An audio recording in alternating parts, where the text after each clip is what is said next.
Welcome to the channel. You're watching Texas Silver. I have Jeremiah Babe with me. I know if you don't follow his channel, you follow mine. Please check out his channel, Jeremiah Babe. He's who I'm always talking about, but if you do follow the channel, then you're aware of what's going on. We made it last night to Jeremiah's place out here in Alabama. Behind us is I'd almost call this a lake.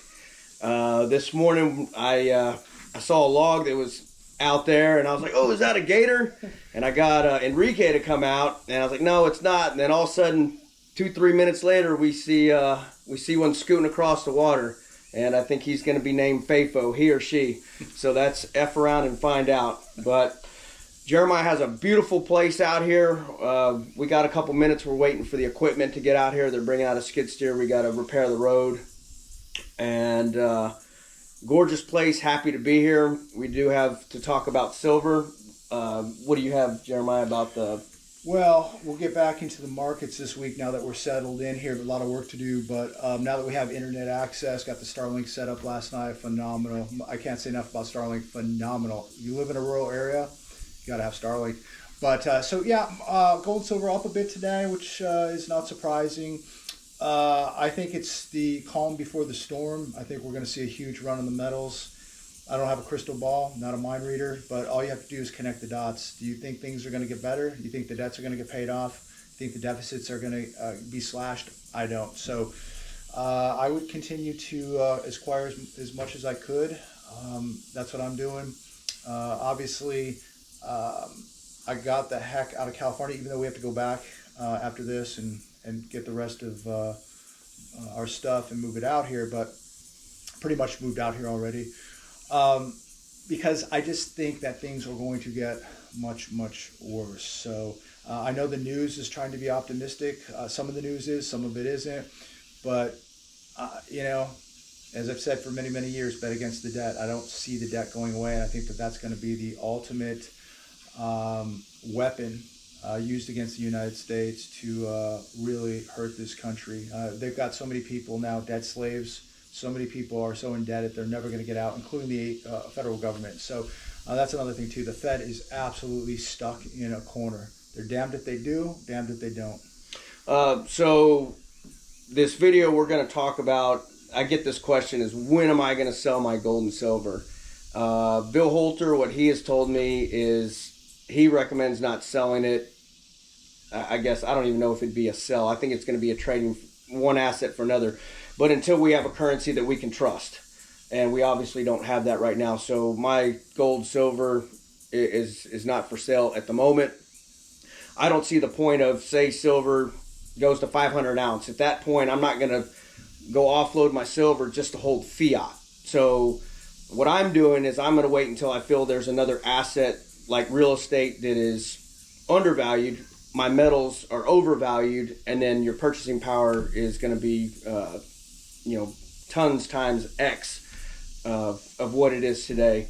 So that's when I'm going to sell. I'm going to be doing asset for asset. I don't know, what do you have with yours? Hard to say, but when do you sell? When the Uber driver starts telling you to buy gold and silver. Yeah. I think when you begin to see gold and silver acting like a crypto, and everybody's telling you to buy it, and it will become a bubble. It will turn into a bubble territory at one point. Whether that's a year from now or 10 years from now, I think we're going to see years of a run now. I don't think this is just going to be a flash in the pan. I think it's going to be years where we just see a steady increase and some big surges in the metals, and then it'll level off, maybe pull down a little bit, go back up. It's just going to keep doing this, and then we're going to have those days where we see gold going up $100, silver going up, $2. That's going to happen, maybe more. Who knows? I don't know where it's going to go, but all I know is I want to be holding real assets. This is a machine. That's a machine. Okay. All right. Keep talking. Hello? I'm going to cut it. Okay. Yes, sir. Are you here? All right. So sorry about that. We just got a call from the heavy equipment. It's headed out here, so we're going to try and knock this out quickly and get to that. So I was just saying, and just to reiterate, I do see metals continuing to go up. I think we're going to see big surges where you're going to see, we've already seen gold going up $100 a day. You're going to see silver going up $1, $2, maybe $3. Who knows where this all goes? And of course, it will pull back and then it will go back up. It will pull back. It will go up, and then you're going to see these days again where it just goes on these monster tears. And so you got to ask yourself this too: is where do you think the dollar is going to be in 5 or 10 years? Especially with the BRICS nations that are going to continue to challenge the U.S. dollar.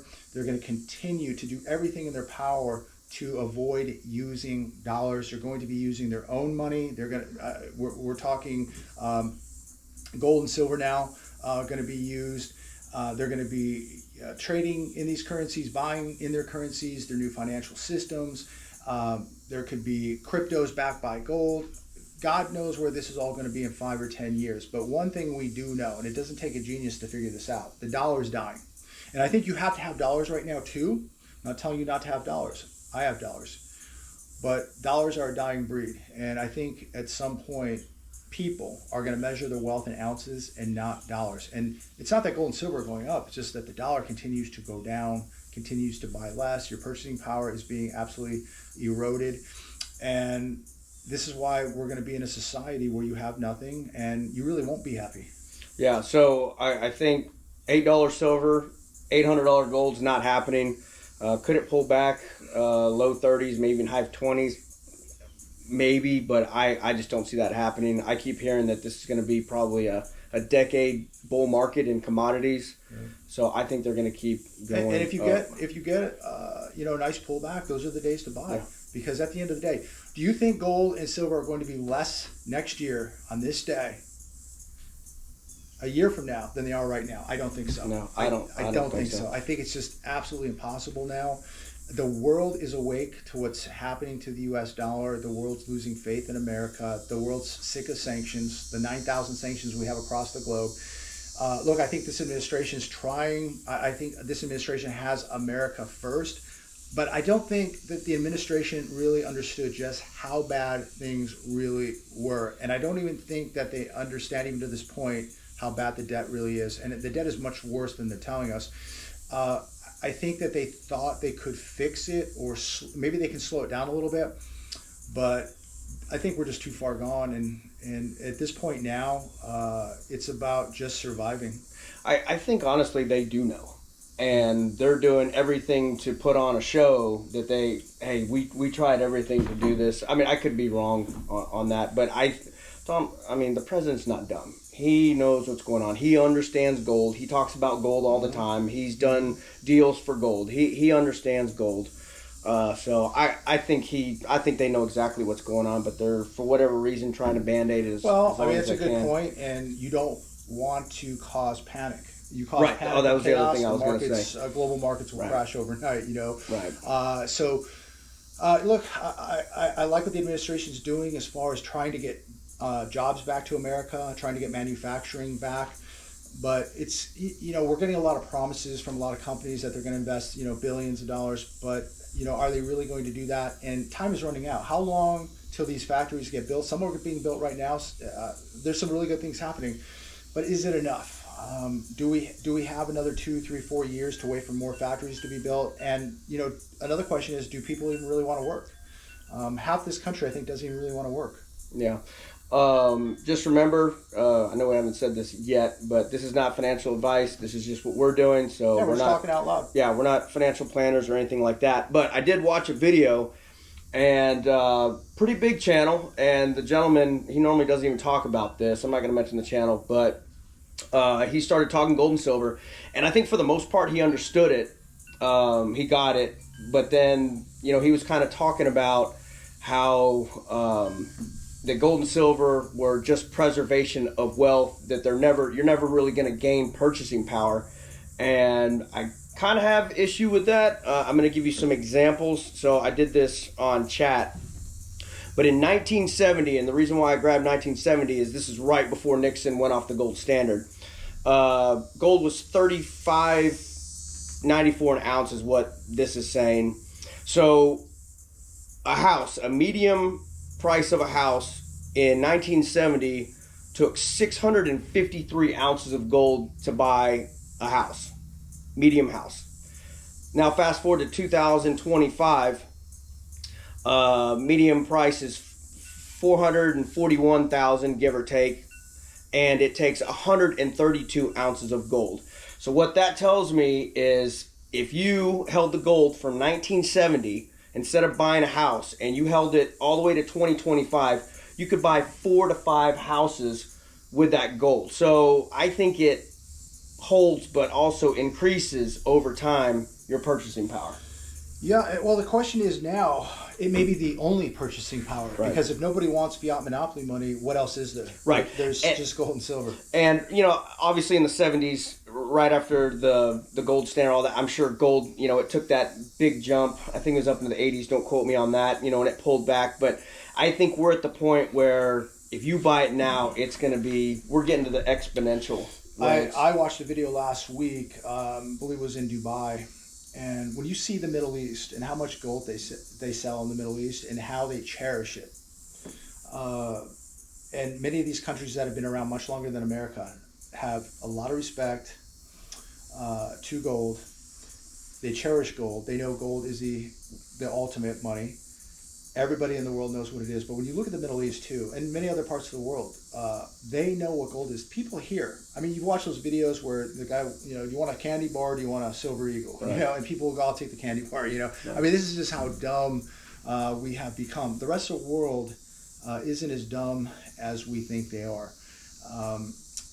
So, it's going to be a time in the next couple of years where we see big changes. And, we're getting back to when do you sell your gold? Right now you buy, you do everything you have to not to sell. I know a lot of people are selling because they're trying to save their homes, they're paying rent, they're wiped out. They're trying to save the car, they're wiped out, and they're absolutely terrified with what's going on. No matter how much doom spending is going on, there are millions of people absolutely terrified. That's why they're selling their gold. Nobody sells their gold in this market because we all know, if you know gold, you know it's going much higher.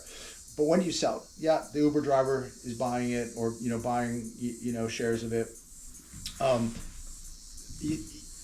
That's when you sell. When you start seeing the crypto type mentality, and then what do you do with it, right? What do you sell it for? Well, I don't know what you're going to sell it for because, like Aaron said, you may just trade it across the board for another asset. What's the asset? For me personally, and what I see happening is you're going to see real estate coming down, and you're going to continue to see the metals going up. Stock market will bust at some point, right. And you're going to see the metals at all-time highs, and they're going to be screaming because everybody's going to be running to them. Institutional investors, retail investors. It's my thoughts of it. And then it's going to go on a bubble run. And then what do? You probably want to get out before the bubble bursts. And to me, that would be real estate, income-producing real estate. Personally, I'll be looking at beach property and just rolling over, metal into beach property. That's what I'm going to do. But one asset for another, maybe you trade it across the board. Maybe the banks will be taking it at that point. Maybe there'll be a new currency. Maybe we will have some stable coin, unfortunately, that we'll be using and trading gold for to buy real estate. Who knows? Nobody really knows yet. But one thing we do know is you're going to need a lot of dollars to buy something here in the very near future. But again, I would be saving more ounces than dollars. Yeah. I don't think I'll ever sell all of mine. No, always have to have some. Yeah, and I think there's going to be a point where I know you're probably heavier in gold, but I'm heavier in silver. I think there is going to be a point where I will transition some of my silver to gold. But yeah, I think if I'm going for an asset, it's going to be like, hey, here's this silver bar, gold coin, whatever, just trading straight for that piece of property, vehicle, whatever. Or I have to take it somewhere, sell it for fiat, and immediately buy whatever I'm wanting to buy. But I'm never just going to sell my metal to sit on fiat. Right. I think that's pretty dumb.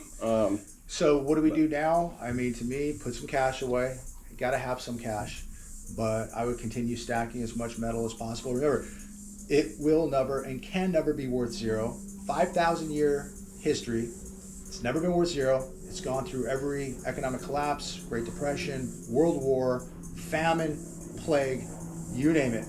It's mentioned in Revelations. It's up in heaven right now, the streets of gold. God loves gold so much, he put it on the streets up in heaven. So it's never going to go away. And I know a lot of people are going the crypto route. To me, for me personally, all it is gambling. You can go to Vegas and do the same thing.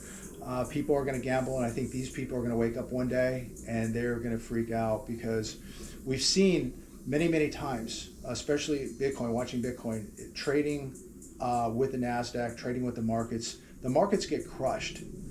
The cryptos are going to get crushed too. And gold and silver may come down a bit too, like they did after the '08 crisis, but they came right back to record highs. You got to be holding something real, because we're going to wake up one day and your computer's not working, the ATM shut down, your cryptos are absolutely useless. Can you get to your gold? Can you get to your silver? And can you even get to some cash? We've seen what happens during storms too. These places weren't, their credit card machines were down, the banks were down. You had to have cash at that point. I don't think I've talked to a farmer that has said he would not take gold or silver for meat, chicken, or eggs, any of that. Every one of them said they will. So can you eat your gold and silver? Yeah, you can, because a farmer will take it and give you physical food for it to keep you alive. And I'll tell you right now, we got a lot of farmers out here, and I'm going to be meeting with some of them and talking to them firsthand. And I guarantee you, over 90% of them will take gold and silver for tomatoes, for chicken, for eggs, for beef, all that stuff. So you let me know what you think about that. Yeah. So I'm going to go ahead and end it with this. But why I'm doing this is I'm looking at what the big money is doing. I'm looking at what the central banks and the countries are doing. And these countries are buying gold and silver at the fastest pace in history. So that's what I'm going to do. I'm going to leave it there. The equipment must be here, so we're going to go ahead and end it there. Thanks for being here. Like, subscribe, and stay tuned for more. Texas Silver out.